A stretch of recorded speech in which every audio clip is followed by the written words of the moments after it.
Assalamualaikum warahmatullahi wabarakatuh. Alhamdulillahi hamdan katsiran tayyiban mubarakan fih kama yuhibbu rabbuna wa yarda wa asyhadu an la ilaha illallah wahdahu la syarikalah wa asyhadu anna Muhammadan abduhu wa rasuluh. Allahumma salli ala nabiyyina Muhammadin wa ala alihi wa ashabihi wa man tabi'ahum bi ihsanin ila yaumiddin, amma ba'd. Jamaah salat maghrib hafizakumullah, segala puji bagi Allah Subhanahu wa taala karena sampai detik ini kita masih terus diberikan taufik oleh Allah Subhanahu wa taala berupa kemauan dan kemampuan di dalam melaksanakan ibadah, ketaatan, amal soleh di sisi Allah Subhanahu wa taala. Mudah-mudahan kita senantiasa terus diberikan istiqomah oleh Allah Subhanahu wa taala sehingga kita ketika nanti berjumpa dengan Allah Subhanahu wa taala dikaruniakan husnul khatimah. Jamaah salat maghrib hafizakumullah, jadwalnya ini saya tukeran ya dengan guru kita semua ya, Ustaz Taufik Daud.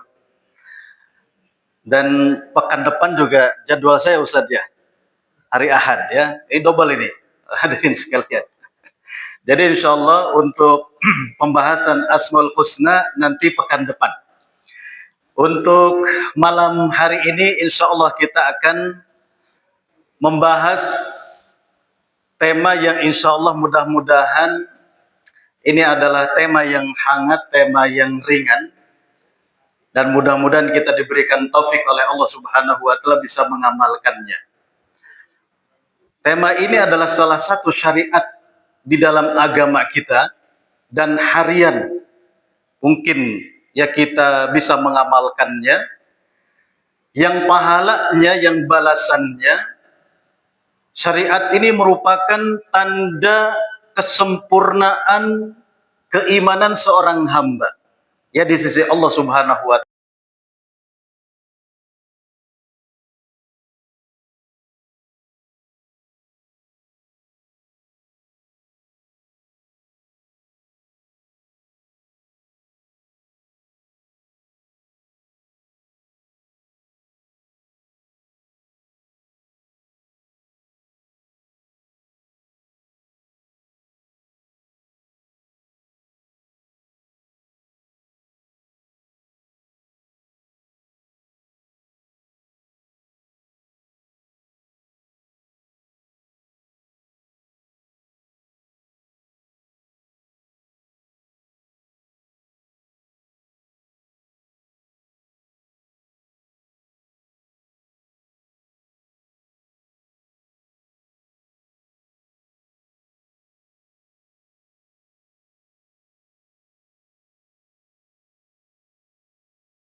Tidak boleh ekspresi mimik wajah pribumi ya, ataupun yang menerima tamu, nah, ini bisa membuat tamu kita tidak enak hati. Jadi jangan sampai ketika ada tamu yang hadir, yang datang kita suguhkan makanan-makanan ataupun yang kita miliki, kemudian kita mengekspresikan wajah kita yang aduh sayang ini ya, gitu ya, jangan sampai Pak ya, sayang ini nanti habis ini ya jatah makanan yang ada di mana, di rumah saya. Itu jangan sampai nih Pak. Kalau kita mengekspresikan wajah yang tidak mengenakan untuk siapa, untuk tamu, maka cukup kita disebut sebagai pribumi yang tidak memiliki adab di dalam menerima tamu. Bahkan uniknya tentang syariat ini, ketika seseorang bertamu, kemudian sang pribumi dia misalkan lelet Pak ya, ataupun bahkan telat untuk menjamu seorang tamu, maka di dalam syariat Islam boleh seorang tamu memanggil, Pak Haji, mana ini airnya belum datang. Nah itu boleh itu Pak. Boleh di dalam syariat Islam. Karena tamu memiliki hak yang besar di dalam apa? Di dalam syariat Islam. Bu Haji, kopinya mana ini gitu ya? Boleh ya? Boleh. Durennya mana? Durennya mana? Itu boleh. Boleh Pak. Di dalam syariat Islam boleh. Bahkan ketika misalkan kita bertamu, semalaman kita ini tidak dijamu Pak, besoknya bisa kita tagih, dan kita sebagai pribumi itu dianggapnya hutang di dalam agama kita kepada siapa? Kepada tamu yang kita miliki.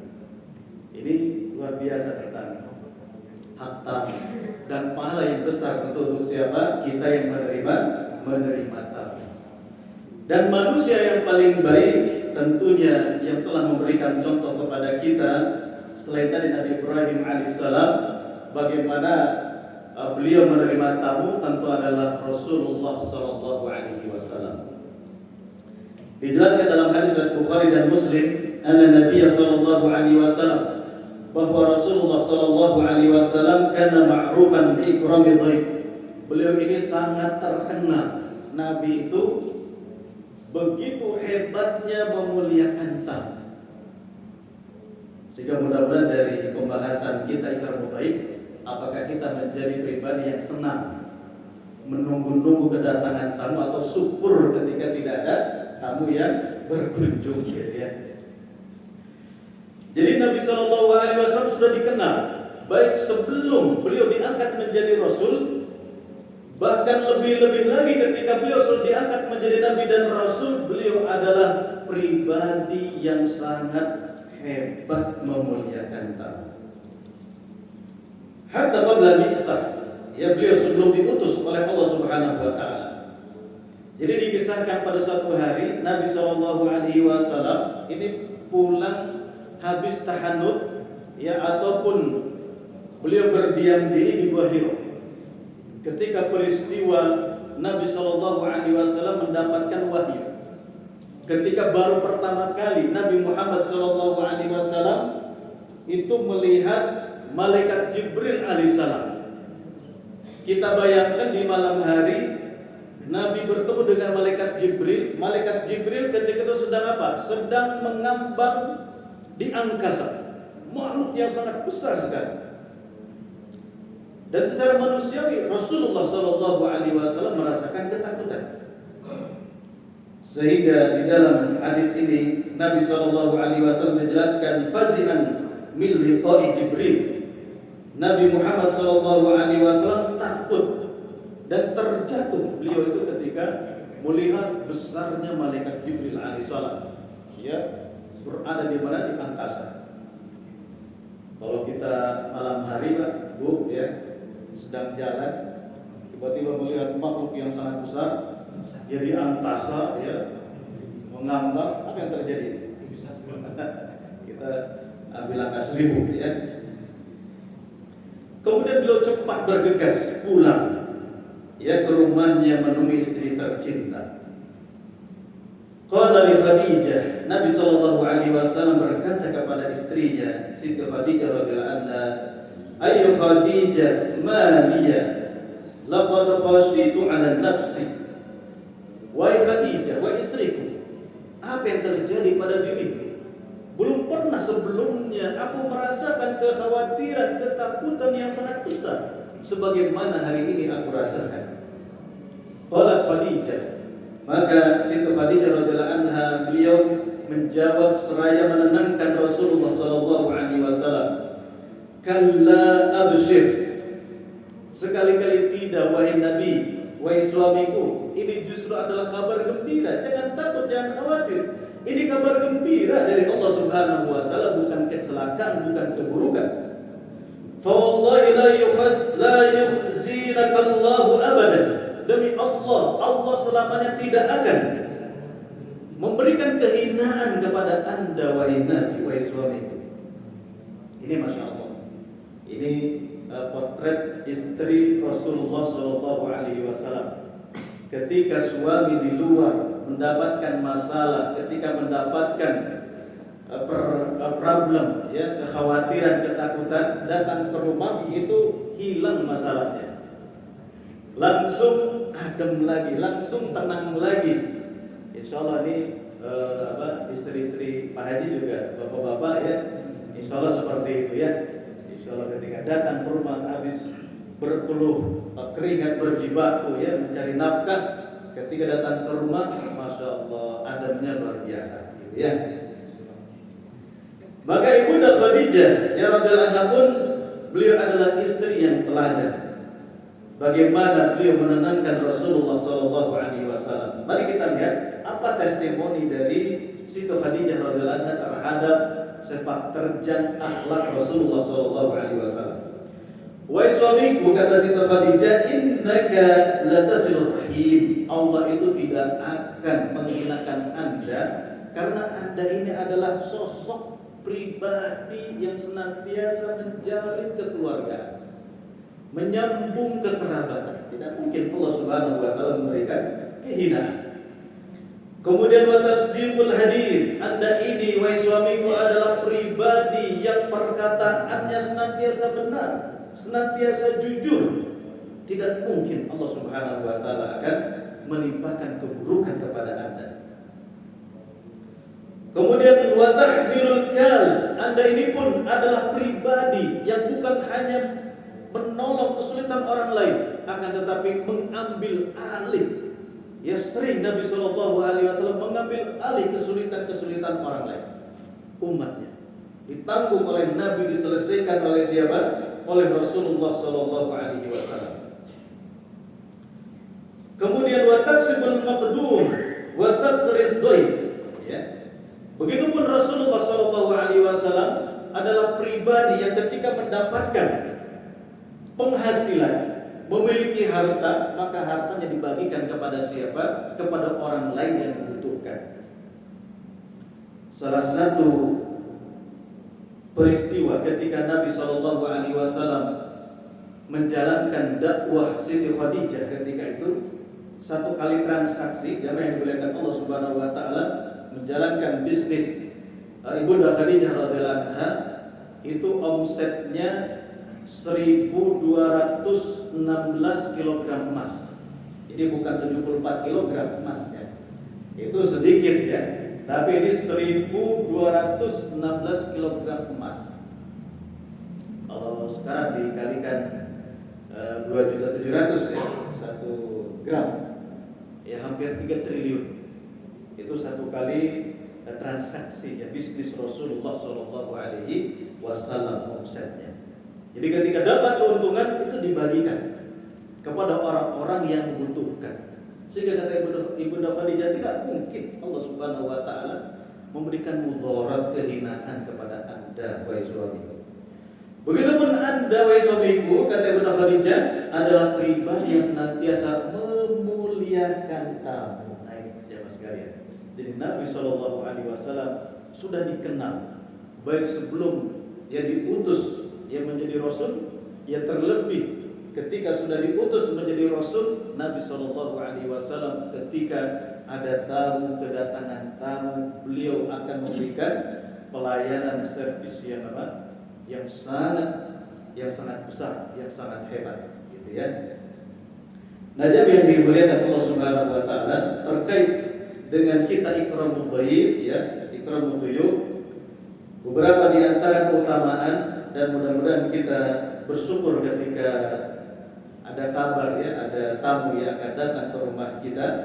Yang pertama, bahwasanya ketika kita menghormati, yang memuliakan tamu, anna Nabi sallallahu alaihi wasallam amara bihi wa ja'alahu murtabitan bil iman. Bahwasanya Nabi sallallahu alaihi wasallam telah memerintahkan kita, ya, sebagai umatnya untuk memuliakan tamu yang datang ke rumah kita. Bahkan ada hubungannya tadi dengan kesempurnaan iman seorang hamba di sisi Allah Subhanahu wa taala. Jadi seseorang itu setelah beriman, setelah dia bertauhid kepada Allah Subhanahu wa taala, setelah dia berakidah yang benar kepada Allah Subhanahu wa taala, di antara buahnya, dan ini bentuk kesempurnaan imannya kepada Allah Subhanahu wa taala, maka dia harus memuliakan tamu. Sabda Rasulullah sallallahu alaihi wasallam, "Man kana yu'minu billahi wal yawmil akhir falyukrim dhaifa." Siapa yang beriman kepada Allah dan yaumil akhir, maka dia harus memuliakan tamu. Ini ciri seorang hamba yang beriman kepada Allah dan kepada yaumil akhir. Ketika ada tamu, dia memuliakan, dia menservis tamunya dengan servis yang baik. Nah, jadi yang dimuliakan Allah Subhanahu wa taala. Kemudian yang kedua, kemuliaan ataupun faidah, yang pahala balasan dari Allah Subhanahu wa taala. Kenapa kita harus memuliakan tamu ketika tamu itu datang? Ada Nabi sallallahu alaihi wasallam ja'alid dhaif ya haqqan 'alal mudhif. Nabi sallallahu alaihi wasallam telah menjadikan tamu itu dia memiliki apa? Memiliki hak yang harus ditunaikan, sehingga pribumi ataupun yang menerima tamu dia memiliki kewajiban, ya, kepada tamu yang datang. Kemudian yang ketiga, jamaah yang dimuliakan Allah Subhanahu wa taala, keutamaan ketika kita menghormati tamu, ya, ketika tamu itu datang, fa inna ta'addudal fadail ya li syai'in madalun ala ahamiyatihi bila syakin. Tidaklah ketika satu amal yang dijelaskan di dalam agama kita ini banyak sekali keutamaannya, seperti kita menghormati tamu, menjamu tamu, maka ini adalah sebuah tanda bahwasanya amal ini merupakan amal yang fadhail, yang memiliki keutamaan yang sangat besar di sisi Allah Subhanahu wa taala. Ini sangat penting kita menjamu, ya, ketika tamu itu datang. Kemudian yang keempat, kenapa kita harus menjamu tamu itu dengan sebaik-baiknya? Bahwasanya ketika kita menjamu tamu, inna makarimal akhlak, ini merupakan di antara ciri mulianya akhlak seorang hamba, yaitu memuliakan tamu. Karena di dalam memuliakan tamu, jalibatun lil khairati wal fadail, ini akan mendatangkan kebaikan-kebaikan yang banyak. Juga akan diberikan ya pahala yang sangat besar oleh siapa? Oleh Allah Subhanahu wa taala. Yasulu bil mar'u al khaira was sa'ada fid dunya wal akhirah. Allah Subhanahu wa taala akan limpahkan pahala, kebaikan, keberkahan kepada seorang hamba ketika dia memuliakan tamu-tamu itu. Kemudian ketika kita memuliakan tamu, jamaah yang dimuliakan Allah Subhanahu wa taala, annahu sababun yalinail taufiq minallahi Subhanahu wa taala. Ketika kita memuliakan tamu, ini merupakan satu pintu ataupun sebab kita mendapatkan taufik dari Allah Subhanahu wa taala. Ya, sebagaimana tadi dicontohkan oleh Rasulullah sallallahu alaihi wasallam. Begitupun dengan memuliakan tamu, annahu min asbabi dukhulil jannah. Dengannya kita memuliakan tamu ini merupakan sebab di antara kita akan dimasukkan ke dalam surga Allah Subhanahu wa taala. Sehingga jamaah sekalian, ketika kita ada kabar bahwasanya ada mungkin saudara ya ataupun rekan mau bertamu kepada kita, itu yang terbayang oleh kita apa? Jamaah sekalian, ini akan membawa pahala yang sangat banyak. Ini sebab saya akan dimasukkan ke dalam surga Allah Subhanahu wa taala. Nah, ini yang harus kita ubah ya, mindset. Ya, cara pandang seorang muslim ketika dia akan kedatangan tamu, gitu ya. Nah, jamaah yang dimuliakan Allah Subhanahu wa taala, dalilnya adalah di dalam sabda Rasulullah sallallahu alaihi wasallam ketika beliau baru saja tiba ke negeri hijrah, ke negeri Madinah, maka ada 4 seruan dari Rasulullah sallallahu alaihi wasallam, ayuhan nas, wahai manusia. Seruan yang pertama adalah afsus salam, sebarkan salam. Kemudian yang kedua adalah wa at'imut ta'am. Ini dalam bab at'imut ta'am, maka insyaallah ya pasti ketika ada tamu yang datang ke rumah kita, maka kita berbagi atau memberikan makanan kepada siapa? Kepada tamu kita. Maka ketika kita berbagi makanan, ya afsus salam, ini merupakan 2 di antara amal yang ketika diamalkan maka balasan dari Allah Subhanahu wa taala, tadkhulul jannata bisalam. Masuklah ke dalam surga penuh dengan kesejahteraan. Kemudian, jamaah yang dimuliakan Allah Subhanahu wa taala, keutamaan kita memuliakan tamu, ana ikramud dhaif amalun mahbubun ilallahi, adalah amal yang sangat dicintai oleh Allah Subhanahu wa taala. Jadi ini kisahnya ya, dulu di zaman Rasulullah sallallahu alaihi wasallam ada seorang sahabat Ansor datang kepada Rasulullah sallallahu alaihi wasallam. Jadi ini indahnya apa yang telah dilakukan oleh Rasulullah sallallahu alaihi wasallam ketika berhijrah. Itu Muhajirin dan Ansar dipersaudarakan. Kemudian orang-orang yang berselisih, ya kabilah-kabilah yang berselisih, itu dipersatukan oleh siapa? Oleh Rasulullah sallallahu alaihi wasallam. Jadi Nabi sallallahu alaihi wasallam, ya jamaah hafizatullah, itu dakwahnya menyatukan umat manusia, bukan mencerai-beraikan umat manusia. Jadi dakwah itu menyatukan umat, bukan mencerai-beraikan umat. Itu yang telah dicontohkan oleh siapa? Oleh Rasulullah sallallahu alaihi wasallam. Beliau meminta makanan orang Ansor ini kepada siapa? Kepada Nabi sallallahu alaihi wasallam. Maka kata Nabi, beliau mengutus orang untuk kemana? Ke rumah Nabi sallallahu alaihi wasallam. Kemudian ketika orang utusan itu datang kepada rumah-rumah Nabi sallallahu alaihi wasallam, maka kata istri-istri Nabi sallallahu alaihi wasallam, yang ada ataupun yang kami miliki hanya air putih saja. Ya, tidak ditolak, tapi dijelaskan kami hanya punya air putih saja. Ini satu gambaran ya Mas sekalian. Jangan sampai alasan di rumah tidak punya apa? Tidak punya hidangan spesial Pak Haji, kita menolak apa? Menolak tamu. Itu tidak apa? Tidak seyogyanya kita seperti itu. Biasanya Pak Haji sudah siap kambing guling misalkan ya. Pas waktu itu misalkan ada orang yang bertamu belum siap, ditolak tamunya. Jangan ditolak. Apa aja yang ada di rumah gitu ya. Ada misalkan ya masih tersisa air zam-zam, ya disuguhkan saja itu air zam-zamnya. Ya. Ada misalkan tersisa kurma ajwa, Pak Ustaz, disuguhkan saja, enggak apa itu kurma ajwa. Jadi jangan sampai kita beralasan, aduh ini malu nih di rumah, belum punya apa-apa. Kita menolak apa? Menolak tamu. Jangan. Nabi saja tidak gengsi. Nabi saja tidak malu. Kata keluarga Nabi, kami hanya punya air putih. Gitu ya. Maka Nabi SAW menawarkan kepada siapa? Kepada sahabatnya yang lain. Siapa yang mau menerima tamuku ini? Sahabat Ansar ini. Maka tiba-tiba ada seorang yang mengacungkan tangan. Saya wahai Rasulullah, saya siap menjamu tamu Anda.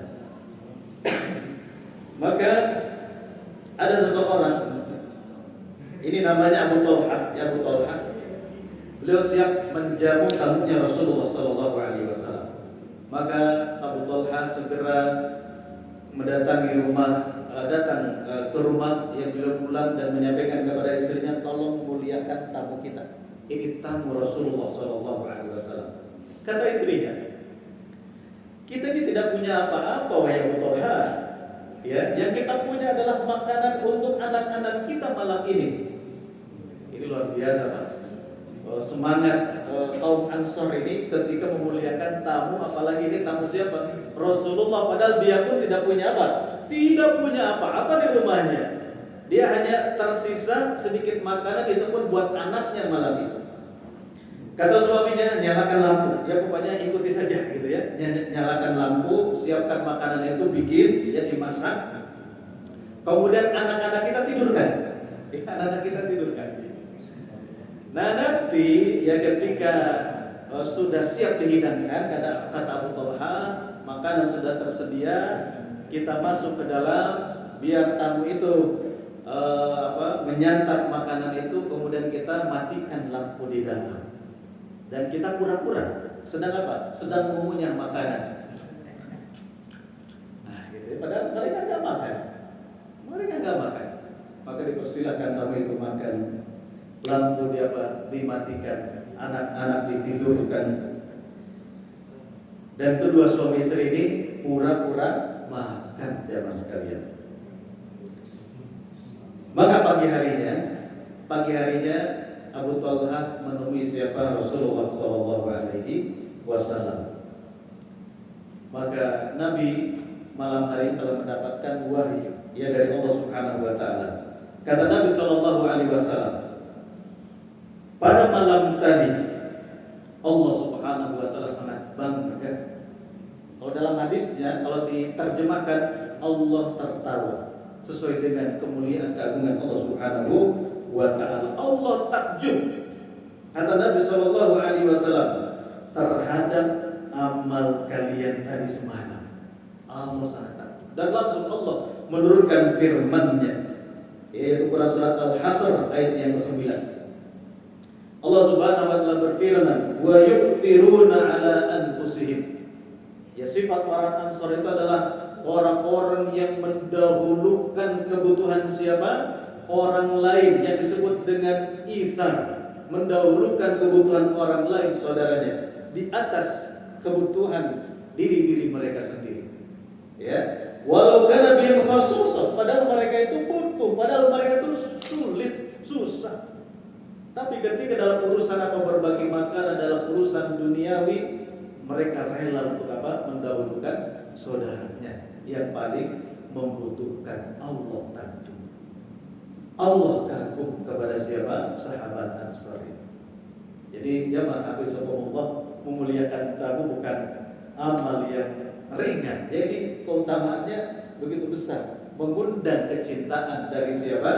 Dari Allah Subhanahu Wa Taala. Mari kita lihat bagaimana ulama-ulama terdahulu, mereka ini adalah contoh terbaik, ya. Contoh yang harus kita tiru di dalam memuliakan tamu. Jadi seorang sahabat namanya Sa'ad bin Ubadah. Beliau punya putra namanya Qais bin Sa'ad bin Ubadah.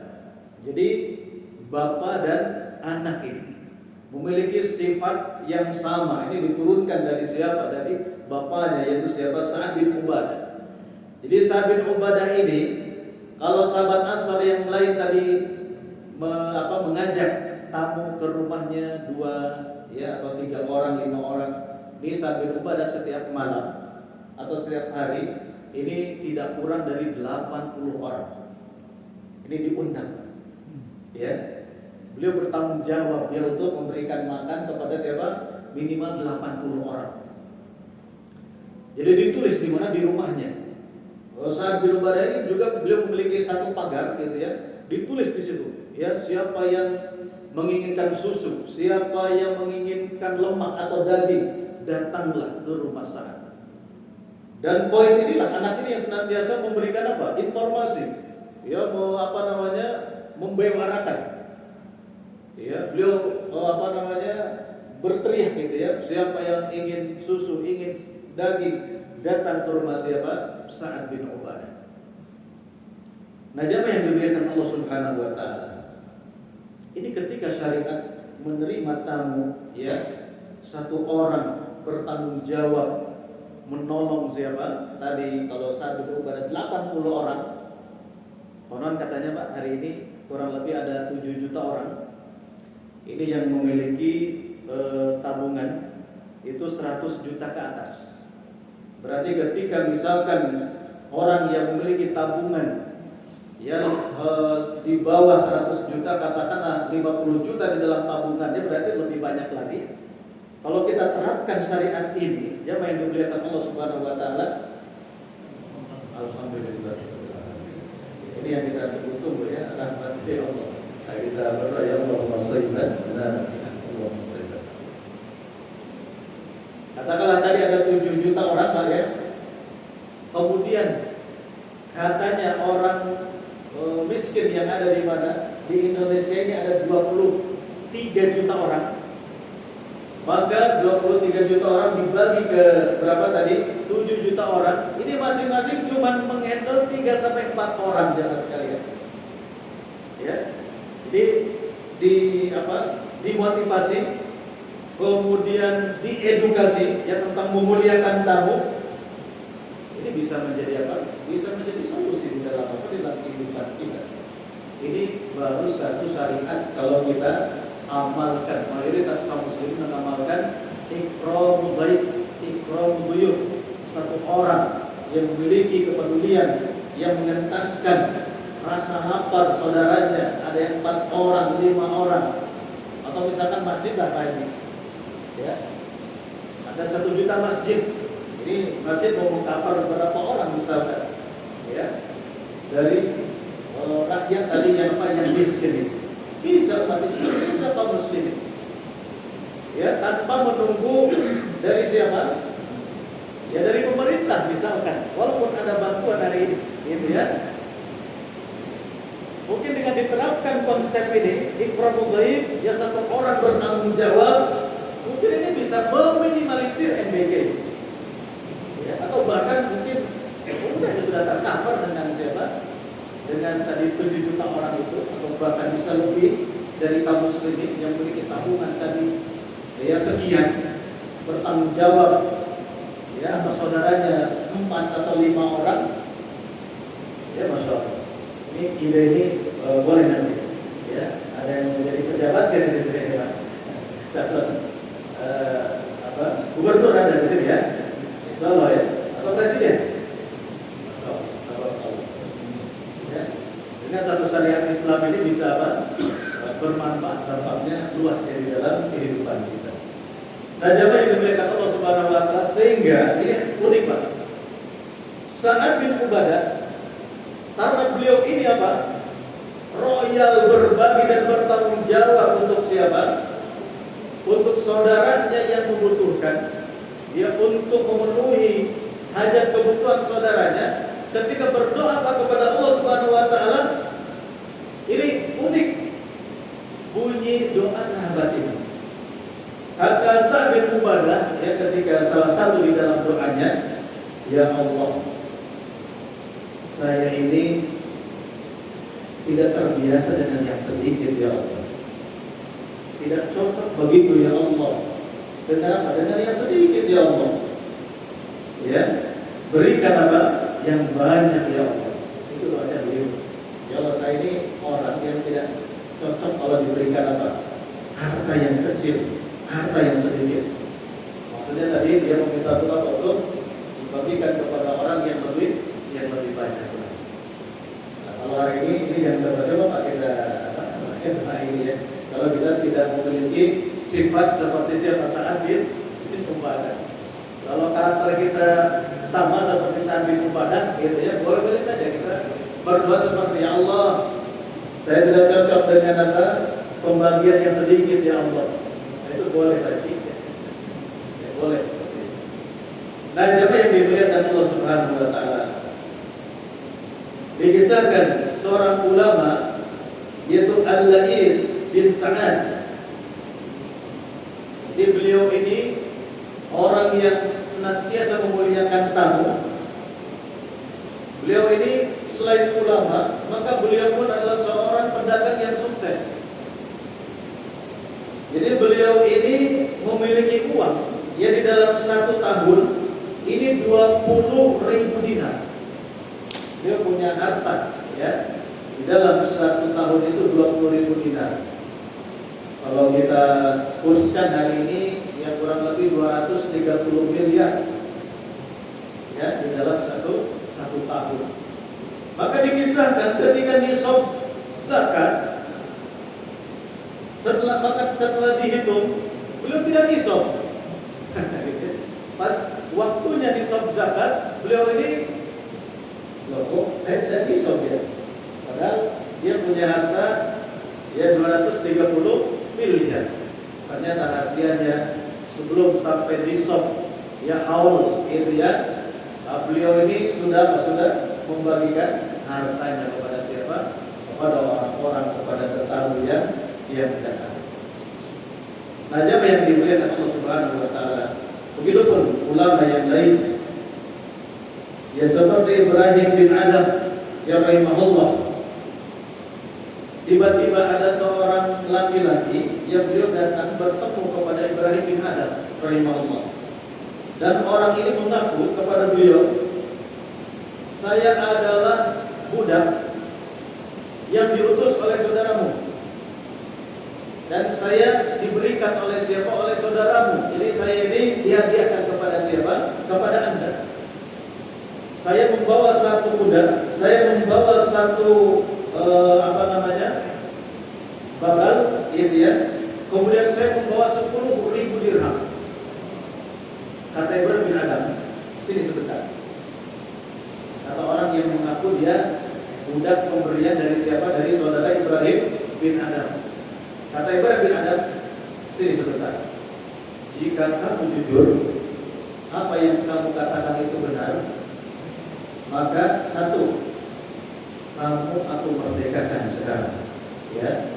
Kemudian tadi kuda, ya, bakal, kemudian uang 10.000 dirham itu buat kamu semuanya, gitu ya. Dan kamu jangan bilang-bilang kepada siapa? Kepada saudara saya di sana.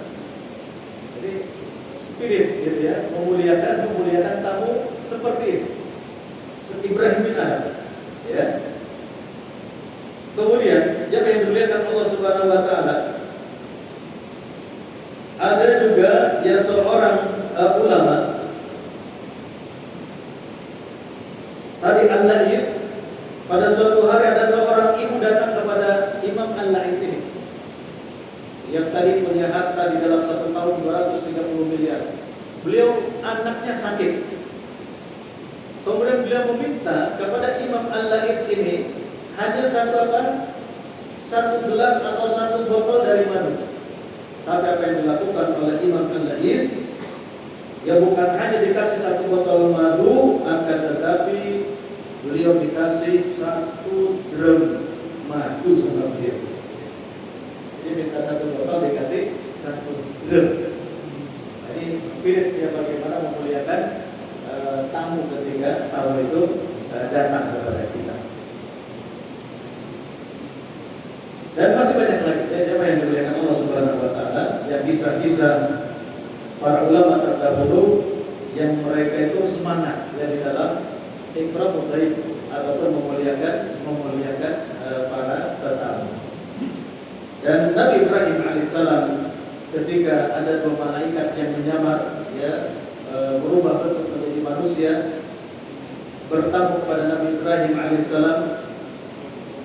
Ketika tamu itu mengucapkan salam kepada Nabi Ibrahim, salaman. Apa jawaban dari Nabi Ibrahim? Salam. Apa bedanya salaman dengan salamun? Kata para ulama, ketika para malaikat yang mengucapkan salaman Anda memakai bahasa Arab ini, Haji. Ini jumlah fi'liyah. Dijawab oleh siapa? Nabi Ibrahim alaihissalam, salamun, jumlah ismiyah. Maka kata para ulama, jawaban dari Nabi Ibrahim alaihissalam ini lebih baik daripada salam yang diucapkan oleh siapa? Oleh kedua malaikat itu. Lebih langgeng, lebih utama. Ya, salam yang dijawab oleh siapa? Nabi Ibrahim. Ketika sudah dipersilahkan dua malaikat, Nabi Ibrahim tiba-tiba beliau pergi, ya, ke belakang, kemana, ke keluarganya. Tiba-tiba tahu-tahu sudah menyiapkan apa? Daging sapi muda, ya, daging sapi muda yang sudah disiapkan, dihidangkan kepada siapa? Kepada tetamu itu.